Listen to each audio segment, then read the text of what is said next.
तो अलग अलग लेवल होता है जांच का। टीबी के अलग अलग लेवल होता है जांच का। तो हमारा घर के सामने से आता है और टीबी का मरीज ना एक दूसरे को दे सकता है, एक दूसरे को दे सकता है। टीबी का जब जांच कराना होगा तो सुबह सुबह जो बलगम निकलेगा ना, सर्विस सेक्टर, उसमें रेवेन्यू होता है ना। सर्विस सेक्टर में कुछ चीजें आपको बनाकर नहीं देनी है। सर्विस सेक्टर में चीजें बनाकर नहीं देनी पड़ती, बनाकर नहीं देनी पड़ती। जैसे कोई डॉक्टर है, कोई डॉक्टर, मान लीजिए एक डॉक्टर है, एक डॉक्टर, अब डॉक्टर ने मान लीजिए 50 मरीज देखा, दिन भर में 50 मरीज देखा। अब एक मरीज का 1000 लिया, एक मरीज का 1000। अब उसका दिन भर का कमाई कितना हुआ? 50,000। उसका प्रतिदिन का इनकम हुआ कितना? 50,000। कितना? 50,000। अब इसमें से दवाई लिखेगा, इसमें से दवाई लिखेगा।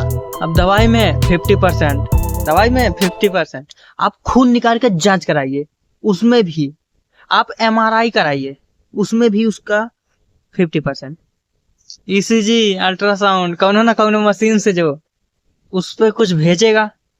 आप देखिए, अगर कोई मशीन लगा रहा है, उस मशीन से अगर उसको 50,000 रुपया आ रहा है और कोई डॉक्टर को अगर 50,000 रुपया आ रहा है, उन दोनों में सबसे ज्यादा प्रॉफिट किसका होगा? सर्विस सेक्टर का वाला।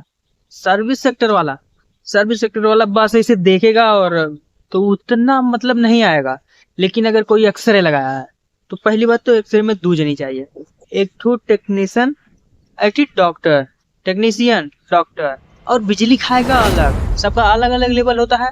तो रेवेन्यू टीबी जांच के लिए बहुत खतरनाक बीमारी है। टीबी का जब जांच कराना होगा ना, तो सुबह सुबह जो बलगम निकलता है, सुबह सुबह का बलगम, उसी से जांच होगा।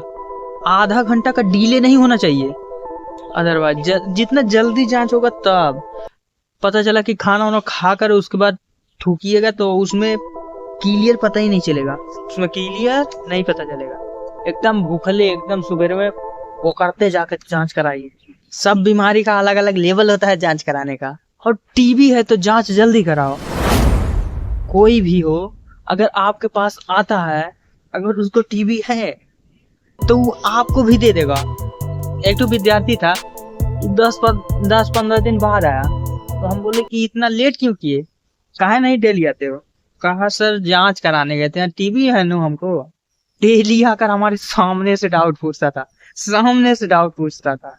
तो टीबी में जो होता है ना, एक दूसरे को आदमी दे सकता है, टीबी एक दूसरे को दे सकता है, बहुत इजीली फैल जाता है। अब हमको खांसी होता है बहुत भयानक लेवल का, और हमें खांसी हो गया। अब खांसी हुआ तो हम जानबूझकर उसका दवा नहीं खाएं ताकि और खांसी हो, और उसके साथ साथ दही वही खाएं ताकि और हो जाए, ताकि हम बलगम निकाल कर अपना जांच करा सके कि हमें हुआ है कि नहीं। जी का जंजाल कर दिया यहाँ पे, क्योंकि अगर हमें हो जाएगा तो हम आप सबको दे देंगे। हाँ, तब जैसे जिसे भी मिलते उसके सामने जब जाते हैं, या तो इसे मास्क लगा कर आते हैं या शीशा का, तब हम 15 दिन वैसे दवा ववा नहीं खाएं, वैसे खांसी बढ़ने दिए। और जब खांसी बढ़ गया तो बढ़ने दिए, तब हमें पता चला कि नहीं, सुबह के टाइम जो बलगम आता है उससे जांच होता है, आधा 1 घंटा का डिले नहीं होना चाहिए। तब हमको पता चला कि नहीं, हमको नहीं हुआ है। गजब गजब के होते हैं। तो ये सब टाइप के अगर कम्युनिकेशन डिजीज है आपको, कम्युनिकेशन डिजीज है आपको, तो जांच जल्दी कराओ। जिसके आसपास बैठा होगा तो हम कहे कितना दिन से हुआ, वही कहा 1-1.5 साल से। बड़ी लंबा होता है टीबी, वो बीमारी बहुत लंबा होता है, और उसका इलाज भी बहुत लंबा चलता है। खराबी क्या होता है पता है? कि जब दवाई खाता है और जब कंट्रोल हो जाता है तो छोड़ देता है, दवाई खाता है, जब कंट्रोल हो जाता है छोड़ देता है। बहुत लंबा होता है टीबी का बीमारी, बहुत लंबा होता है। समझ में आ गया? आगे बढ़े। तनी से छोड़ दीजिएगा ना अगर जोरन भर का, तो फिर फैल जाएगा। जैसे कैंसर होता है, रच्ची भर रहेगा ना फिर फैल जाएगा। कैसा रहता है? थोड़ा सा बच गया ना फिर हो जाएगा, फिर।